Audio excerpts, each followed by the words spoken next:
परीक्षा ले लो तो किन जाए परीक्षा। और एक बात सती में कहूं, जब तक तुम परीक्षा लेके वापस नहीं आओगे तब तक हम इसी बट वृक्ष की छाया में बैठे हैं। देखो, बट वृक्ष स्वयं में विश्वास है। बट विश्वास अचल निज धर्मा।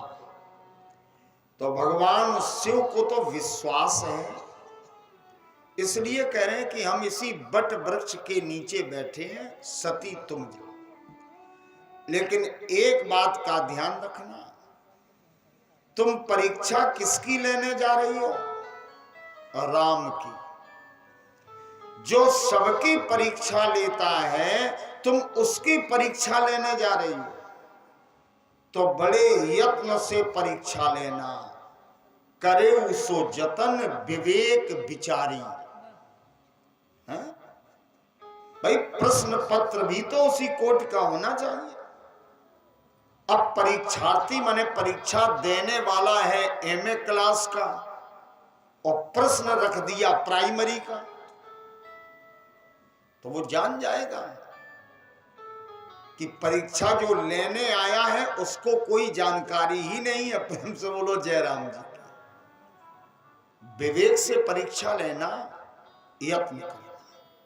भगवान शिव बैठ गए, सती चलती हैं, बार बार हृदय में विचार करती हैं,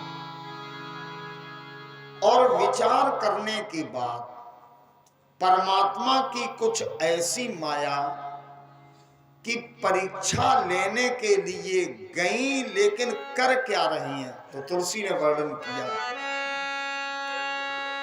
पुनि पुनि हृदय विचार करी,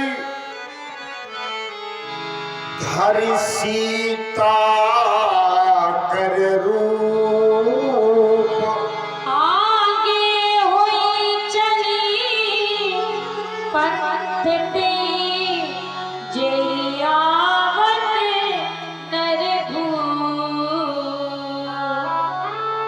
बार बार हृदय में विचार किया, और अंत में सीता का रूप किसने बनाया? सती ने। सीता बन गई, धर सीता कर रूप। और राम जी जिस रास्ते से आ रहे थे,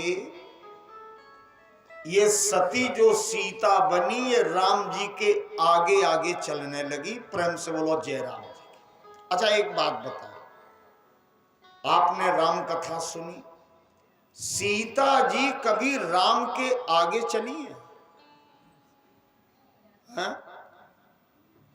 अब जब नकली रूप है ना, कोई नया नया अभिनय करने के लिए जाए, तैयारी होना तो फेल तो हो ही जाएगा।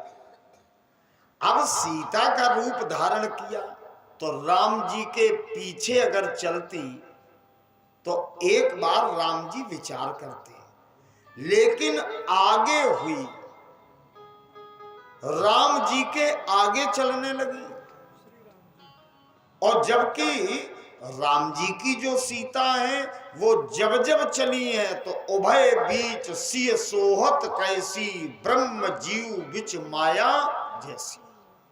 वो हमेशा राम जी और लक्ष्मण जी के मध्य में चली, और ये आगे चल रही है। अच्छा, भगवान के आगे माया नहीं चलती है, और न कभी चल सकती है। माया भगवान ही से, तो दो से माया बहुत डरती है, एक भगवान से और दूसरी भगवान के भक्त से। ये माया हाथ जोड़ती है। तुलसी कहते अति सभीत जोरे कर ठाणी। माया भगवान के भक्त और भगवान से बहुत डरती है।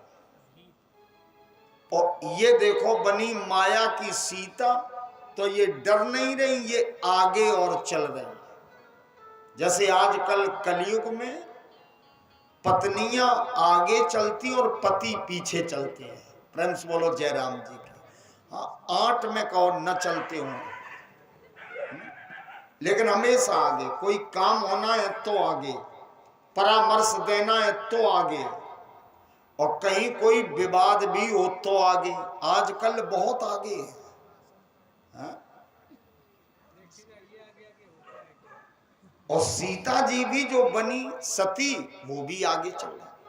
और जैसे ही राम जी निकट पहुंचे तो राम जी ने आज सती का ही स्वरूप देखा, सीता को नहीं देखा। इससे एक बात और प्रकट होती है, राम जी कभी बाहर का नहीं देखते। राम जी जब देखते हैं तो आपके असली रूप को देखते हैं कि भीतर से आप कैसे हैं। बाहर से जैसे बने हो बने रहो, लेकिन भीतर आप कैसे हैं।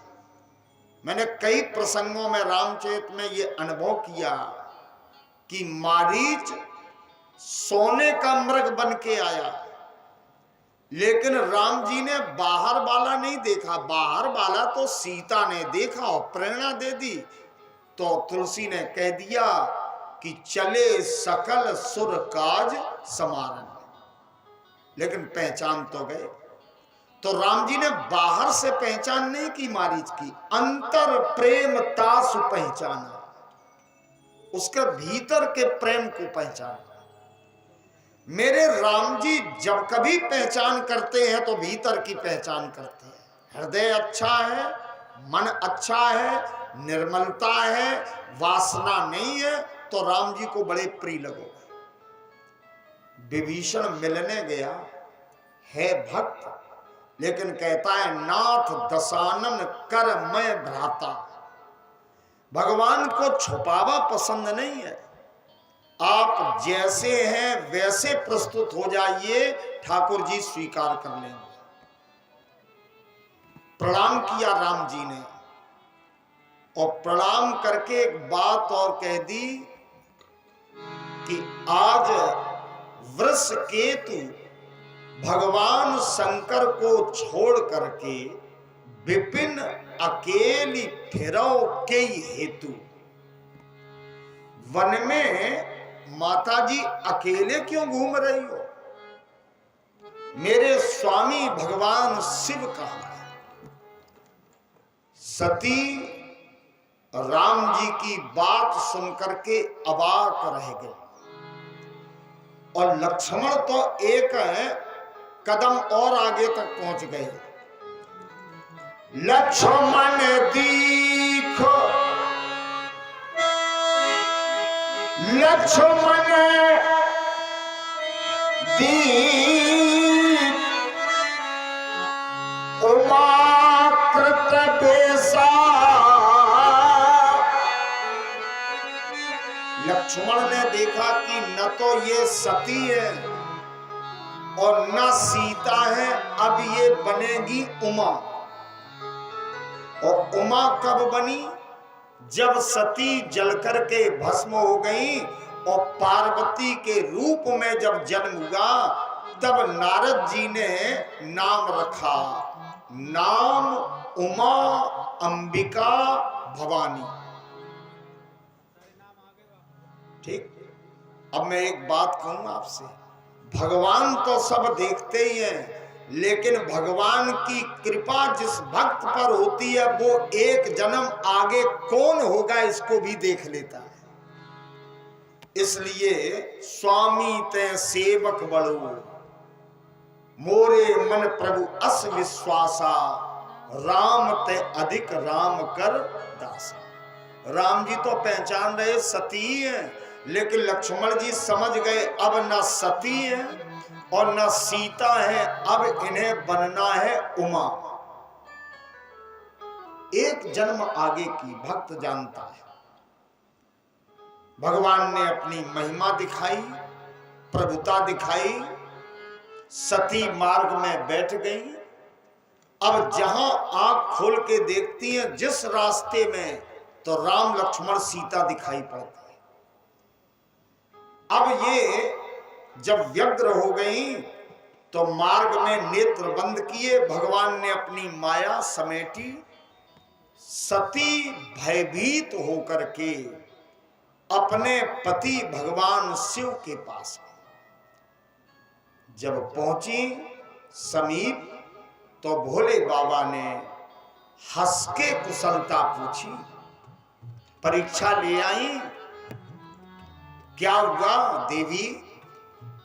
तो सती कहती है, कछु न परीक्षा लीन गोसाई, मैंने कोई परीक्षा नहीं ली।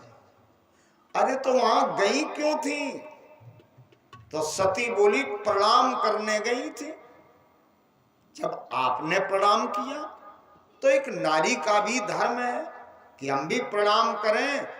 भोले बाबा बोले, तो प्रणाम किया? सती बोली, बिल्कुल किया, और तनिक भी अंतर नहीं। भगवान ने पूछा, कैसे किया? तो सती कह रही, कीन प्रणाम तुम्हारी नाई। भोले बाबा समझ गए, अगर मेरी ही तरह प्रणाम करना था तो जब हमने प्रणाम किया था तभी इसको प्रणाम कर लेना चाहिए। फिर इतना ये बीच का जो नाट्य चला, जो रहस्य चला, जो लीला चली, निश्चित ही इसमें कहीं ना कहीं कोई ना कोई रहस्य है। तुलसी कहते हैं, तब शंकर देखे उधरी, भगवान शिव ने ध्यान के नेत्रों से देखा,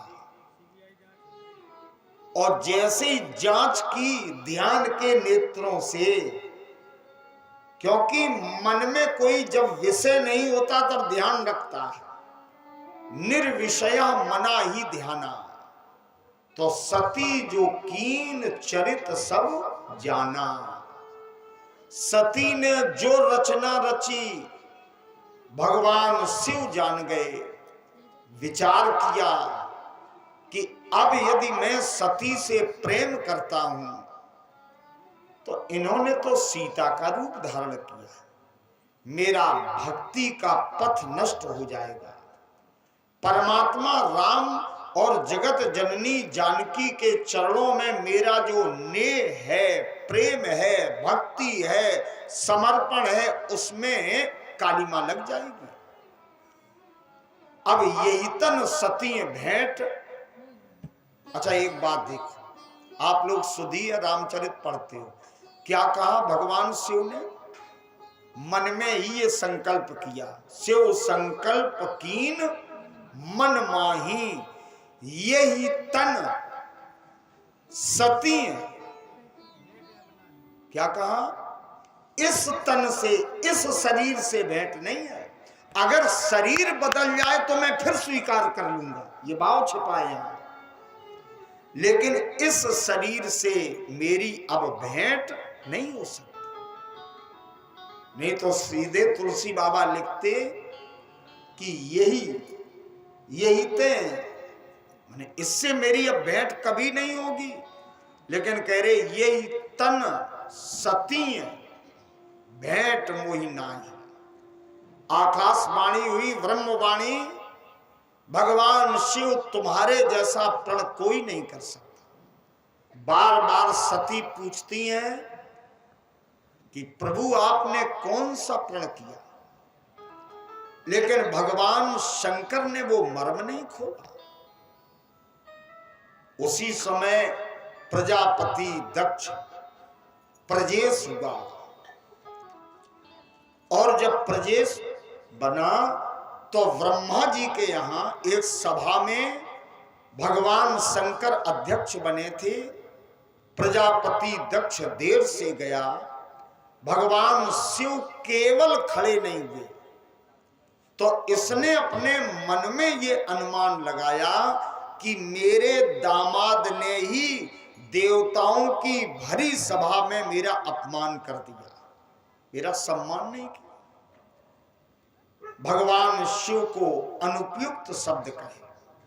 भगवान शंकर चले आए।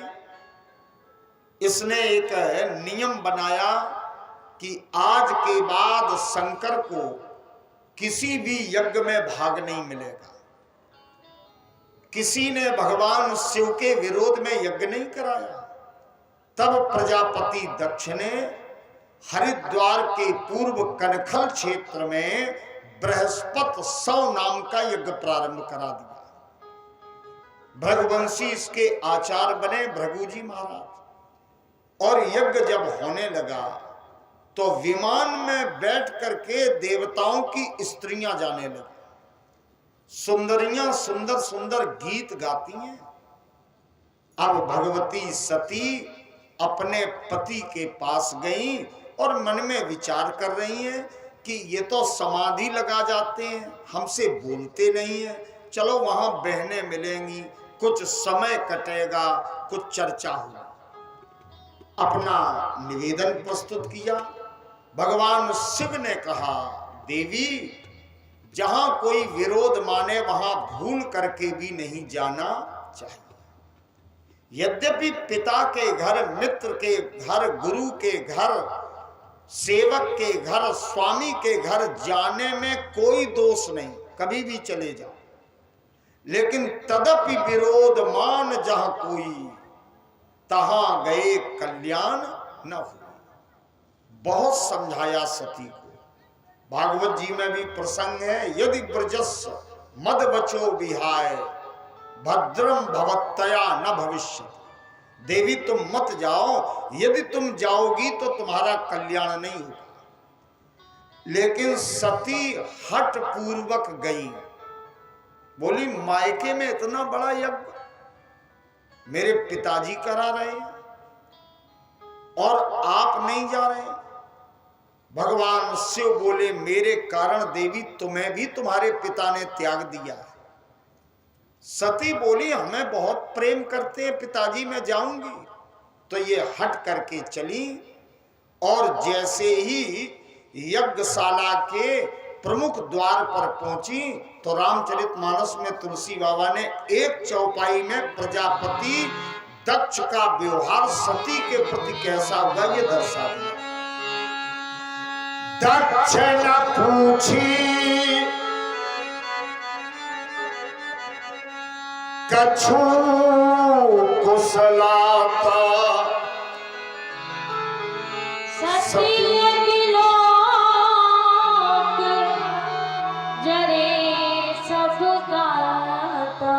प्रजापति दक्ष ने अपनी बेटी से कोई कुशलता नहीं पूछी। कथा से एक शिक्षा लेना, सम्मान की भूख अपने रक्त के संबंधों को भी अलग कर देती है। सम्मान की बहुत अधिक चाह, बहुत अधिक भूख कभी भी किसी को नहीं रखनी चाहिए। प्रजापति दक्ष यदि भगवान शंकर से सम्मान न चाहता तो भगवान शिव और दक्ष के बीच में ये विरोध कभी न होता। भगवती सती गई, आगे बढ़ी तो तुलसी कहते हैं कि सादर भले मिली एक माता, केवल मां आदर के साथ मिली और बहनें मुस्कुराते हुए मिली। देखिए अन्य ग्रंथों में तो एक बात है कि प्रजापति दक्ष ने सती से कहा कि जब हमने तुम्हें बुलाया नहीं तो तुम यहां आ क्यों गई। और एक बात बताऊं, शिव पुराण में तो यहां तक है कि भगवान विष्णु भी शंकर के विरोध में उस यज्ञ के संवर्धन में कार्य कर रहे थे और इसकी झलक रामचरित में भी मिलती है। क्योंकि जिस समय सती ने अपने पति का कोई भाग नहीं देखा कि मेरे पति का कोई स्थान नहीं, कतौ नदीक शंभु कर भागा, तो सती ने योग की अग्नि को प्रकट किया। तब चित चढ़े जो शंकर कहे, मेरे पति की ये अवमानना, ये निरादर, ये अनादर, ये तिरस्कार, मैं पति परायण नारी हूं। सबको डांटते हुए सती कहती हैं, सबको मैं अभी अभी फल देती हूं। पिता के शरीर से मैं उत्पन्न हूं, भगवान शिव के विरोध करने वाले मेरे पिता और उनके तेज से मेरी उत्पत्ति, अब मैं ये शरीर नहीं रखूं। तो अस कही जोग अग्नि तनु जारा, योग की अग्नि में सती ने अपने शरीर को जलाकर भस्म किया। अब आप एक चिंतन कर लें और इसके बाद कथा को यहीं विराम दें, क्योंकि कल से लगातार हमें रात दिन बोलते बोलते हो गया। प्रेम से बोलो जय राम जी। लेकिन मर्म की बात पकड़ना। तुलसी लिखते हैं कि सती मरत हरिसन वर मांगा। तो यहां वो पुराणों की बात भी प्रमाणित होती है कि भगवान हरि वहां यज्ञ में उपस्थित थे, और अगर उपस्थित ना होते तो मरते समय सती ने हरि से वरदान कैसे मांग लिया। और रामचरित का मर्म तभी खुलता है जब अन्यान्य ग्रंथों की भी यात्रा हमें करनी पड़ती है। तो सती मरत, जिस समय प्राण निकल रहे हैं, तो हरिसन वर मांगा, सामने वर मांगा, जन्म जन्म शिव पद अनुराग।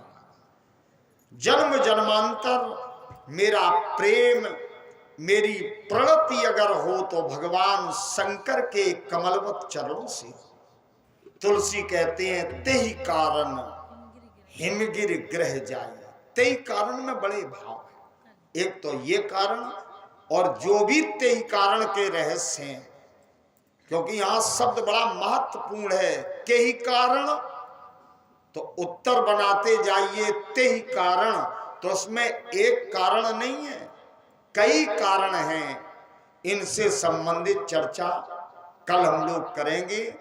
भगवान शंकर के विवाह की भी चर्चा करेंगे बड़े प्रेम के साथ।